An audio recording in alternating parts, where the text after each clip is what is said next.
తెలంగాణలో sarpanch, MPTC, ZPTC ఎన్నికల నిర్వహణపై కీలక అప్డేట్ వచ్చింది. స్థానిక సంస్థల ఎన్నికల కోసం పంచాయతీరాజ్ శాఖ సమగ్ర ప్రణాళికను విడుదల చేసింది. ఈ ప్రణాళిక ప్రకారం రాష్ట్రంలోని 12,760 గ్రామ పంచాయతీలు, 112,534 వార్డులు, 565 జెడ్పీటీసీ స్థానాలు, 5,763 ఎంపీటీసీ స్థానాలకు ప్రత్యక్ష ఎన్నికలు నిర్వహించనున్నారు.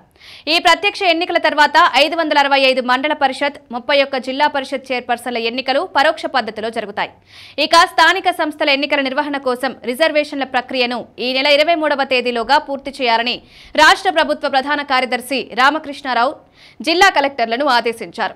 కలెక్టర్లు, స్థానిక సంస్థల అదనపు కలెక్టర్లు, జెడ్పీసీఈఓలు, జిల్లా పంచాయతీ అధికారులతో నిర్వహించిన వీడియో కాన్ఫరెన్స్లో ఆయన ఈ కీలక ఆదేశాలు జారీ చేశారు. ఈ మేరకు రిజర్వేషన్ల ప్రక్రియపై సీఎస్ మార్గదర్శకాలు విడుదల చేశారు. తెలంగాణ సామాజిక, ఆర్థిక, విద్య, ఉద్యోగ, రాజకీయ కులగణన సర్వే ఆధారంగా బీసీలకు 42% రిజర్వేషన్లు కల్పించనున్నారు.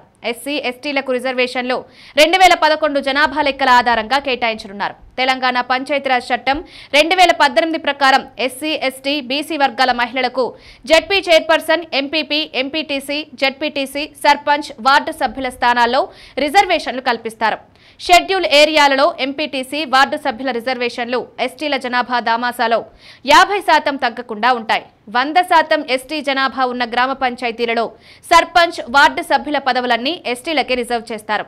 జిల్లా పరిషత్ చైర్పర్సన్ల రిజర్వేషన్లను పంచాయతీరాజ్, గ్రామీణ ఉపాధి కల్పన కమిషనర్ ఖరారు చేస్తారు.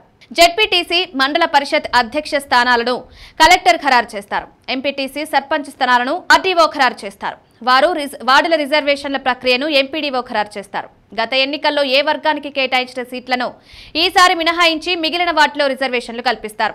ఎస్సీ, ఎస్టీ, బీసీ, జనరల్ కేటగిరీలలో 50% సీట్లు మహిళలకు కేటాయిస్తారు. గత ఎన్నికల్లో మహిళలకు కేటాయించిన సీట్లను మినహాయించి మిగిలిన స్థానాలకు లాటరీ పద్ధతి ద్వారా రిజర్వేషన్లు ఖరారు చేస్తారు.